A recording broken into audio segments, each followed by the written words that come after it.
காங்கிரஸ் கட்சிக்கு திமுக 25 சீட்டுகளை வழங்க முன்வந்ததாகவும், ஆனால் தாங்கள் கூடுதல் தொகுதியை எதிர்பார்ப்பதாகவும் தமிழக காங்கிரஸ் பொறுப்பாளரான கிரீஷ் சோடங்கர் தெரிவித்துள்ளார்.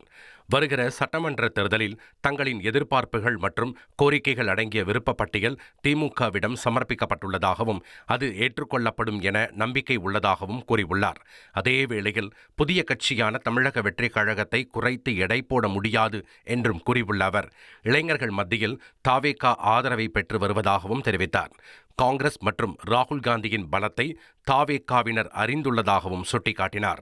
அதேவேளையில் தாவேகாவுடனான கூட்டணி குறித்து எழுப்பப்பட்ட கேள்விக்கு பதிலளித்த தமிழக காங்கிரஸ் பொறுப்பாளரான கிரீஷ் சோடங்கர், தற்போது திமுகவுடனான கூட்டணி பேச்சுவார்த்தைக்கே முன்னுரிமை என்றும் கட்சியின் நிலைப்பாட்டை தெளிவுபடுத்தினார். இனி செல்லும் இடமெல்லாம் செய்தி.